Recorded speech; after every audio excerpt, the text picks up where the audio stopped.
Let me then turn to the larger picture when it comes to bringing foreign policy and the economy together. Because the question is, will we struggle or shine in 2026 when it comes to the economy?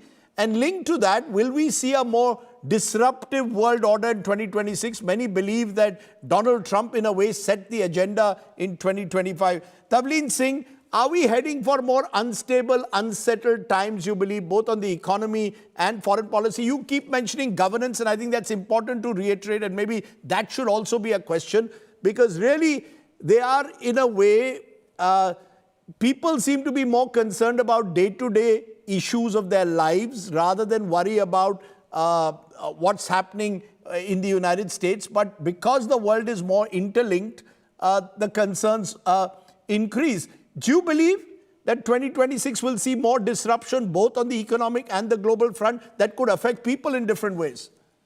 Yeah, I'll answer that in a minute, but I just want to comment on something Ashutosh said. He went on about how the ED is being used to threaten, opposition leaders. That is an old story. That's the Congress Party playbook. You ask the BJP what happened to them. The RSS was banned more than once. But that can't be an explanation. Just because it happened when Indira Gandhi was in power, you do it again. Yeah, no, I'm not saying that. I'm just pointing it out. Okay? Sure. Now, on foreign policy, I actually think we're in big trouble because I've just been in New York, and the impression, despite we sent out all our ambassadors to tell the world how we'd won the war against Pakistan, the impression in New York was not that at all. And the tilt now that Trump has taken towards Pakistan, that's a very serious matter. Because, Pakistan is a kind of junior partner of China. And China is a big problem for us. Then we have, jihadists in Bangladesh suddenly surfacing. So, I actually think that we're going to have a lot of problems with foreign policy in this coming year. I also think that you're going to have a lot of problems with the economy, because I live, as you know, in Bombay, and I mingle with the private sector that is supposed to be investing. And when you talk to them privately, they will admit that there is no incentive to invest. Because what has happened is there's a small group at the top who's become very, very rich. And the middling investors, etc., have been ignored and not been actually enthused to invest. So, I don't even see that changing now. You've got so many high income, high net worth individuals who are leaving and, going to other countries, who are putting their money into Dubai. They're investing, but they're not investing in India. Swapan Dasgupta, the economic and foreign policy challenges, in a way, we've discussed a bit of the economy earlier, but the foreign policy challenge, do you believe it becomes more and more important, especially in this era of Trumpian turbulence? I think this is very, very important. I think we are living in an extremely hostile neighborhood. There are at least two wings of the erstwhile Pakistan, which are now very, very, are basically out to, destabilize. I mean, that's probably too strong a word, but they are probably out to create trouble. They are hostile to us. They do not share our interests. They do not share our worldview. They do not share our assumptions. And on top of that, there is China, which is there. The United States, which we'd taken for granted for a very, very long time, and which we'd hoped that after Donald Trump's victory would actually be even more sympathetic, has turned out completely different because of its transactional diplomacy which it has taken. Now, the choices for India are very stark at this present. Do we abandon our strategic autonomy, and do we actually side with something or the other? That's the easy way out, actually. But in the longer term, it's worth persevering with some of the short-term difficulties, playing a waiting game in a lot of ways. Because I personally think, and I think that this is the view of everything, that this tariff war of Trump's is not going to be taken to an extreme level after a point, that there has to come a breaking point. And one of the reasons why in India despite a reasonably good macroeconomic situation, low inflation, all those particular demands which about foreign investment, etc., which had plagued the global community at one time, have been resolved and attended to. Why, despite this, are the investments not being making themselves present in as meaningful a number as we expect? And I think one of it has got to do with technology, the shifting nature of technology all over the world, which has caused a great deal of uncertainty. And secondly, the sense of uncertainty which hangs around over this tariff question. Now, we've Right. tried to enter into FTAs with New Zealand, Australia, the European Union. I'm sorry, with EU Britain. also. Yes. We're trying to get we're trying to sort of circumvent that problem in its own way. But I think that main problem of the United States is there, and there's no point trying to say that this challenge is not there. It is very much there. It's got to be So, tackled. And you'll have to be a bloody astrologer, a Jyotishi, to tell you how Trump's mind is going to work in this way. It's so very, therefore, from what you're saying, and Sanjay Baru, you've written a lot on this, is that we are heading into a very unsettled time. Someone uses the word multipolar, multi-aligned, but either way, even look at our neighborhood, a point that was just mentioned. We are surrounded by hostile neighbors or neighbors who we are seeing the rise of radical Islamist elements in Bangladesh, all of which should worry us. So 2026 could be a year where we need to also get our act together as far as the neighborhood is concerned. We saw in 2025 what happened in Pahalgam, and we've seen what's happened in Bangladesh as well. Well, without doubt, I think our neighborhood is a challenge. It's been a challenge for a long time. It's not a new challenge. The fact that Pakistan has moved closer to the United States is a new challenge. But other than that, the radicalization of our neighborhood, particularly Bangladesh and Pakistan, is not a new challenge. But I think there are two aspects of the external challenge which we don't pay adequate attention to. One is the fact that India's brand internationally has suffered. The decline in foreign investment into this country and the attitude towards India among, in the boardrooms internationally has not been a particularly encouraging one. Why? Even a friendly Why? even I'll come to that. Even a friendly country like Japan, investments into India are not rising.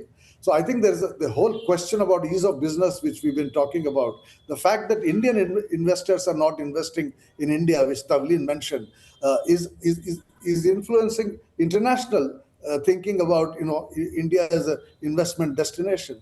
And I But think why? that is an Why? external challenge. Can I again repeat why? Why do you think that if we have macroeconomic stability, low inflation, relatively decent growth numbers, why is there not a rush to invest in India? Because, first of all, because those growth numbers are suspect. I don't think the economy is growing at the pace at which the government claims. Demand is not growing. Capacity utilization across Indian industry has remained around 75%, which is too low for new investment to come in. And people around the world are saying, our investments in India are becoming more and more difficult, except in the services sector, and places like Hyderabad and Bangalore are attracting some of that investment.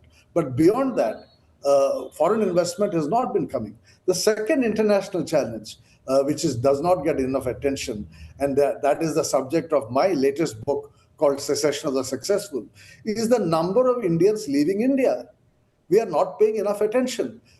Tavleen again mentioned about high net worth individuals, but it's not just HNIs. It is your brain power that is leaving, and the international community is sucking up Indian brain power. You look at countries like Germany or Taiwan, the number of Indians going and working there. So these are two external challenges. One is the inadequate inflow of capital, and the other excessive outflow of human capital as well as Interesting, economic. but I'm still trying to get Raj Chengappa the reason for this, because there's a sense that the projection or the media projection, Raj Chengappa, is that India's moment has arrived.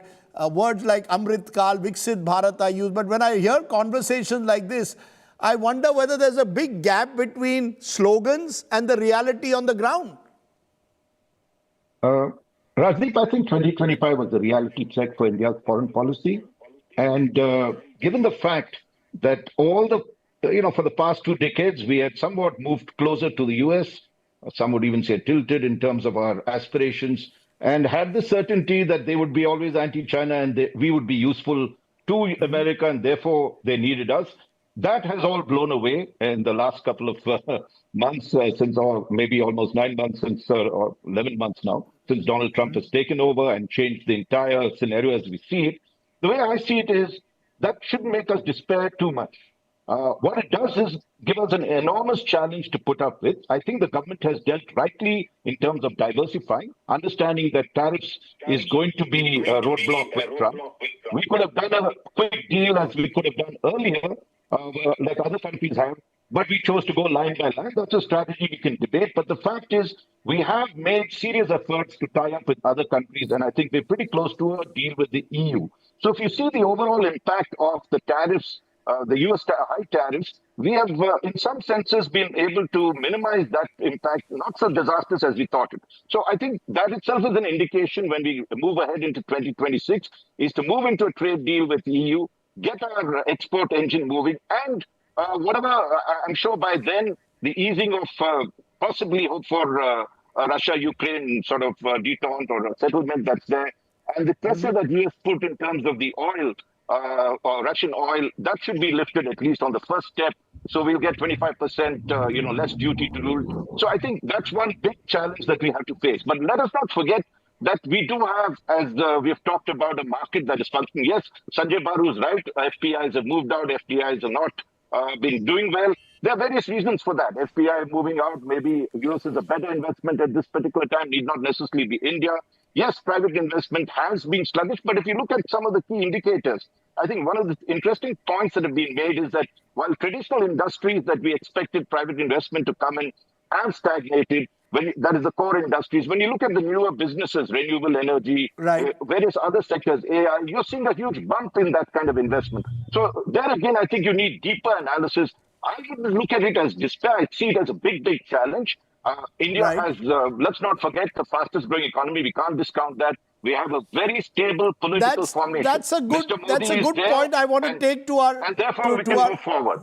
Sure. Yeah, I want to take that very quickly to you, Ashutosh, because, you can, whichever way you look at it, we are the fastest growing economy in the world. We can question the data. We can question the numbers. We've provided a relative amount of economic and political stability over the last 10 years. And therefore, this is, according to the supporters of the Prime Minister, India's moment. And 2026 could take that reform express, as the Prime Minister is calling it, even more forward. Important economic reforms are on the anvil. A quick answer. See, Rajdeep, I see 2026 as a year of opportunity for the Prime Minister, provided he and his supporters get out of the Messiah syndrome. Because if you think that you are master in weaving magics and so you are a magician, but 2025 has categorically shown that he's no magician at all. See, we are entering into an era, into an year where the worst of the Trump phenomena is over. There's a lesser tension between the USA and China. And that's where I see an opportunity for India. But we can have an opportunity, we can leverage it if we have a political finance minister, a political foreign minister, and a far-sighted prime minister.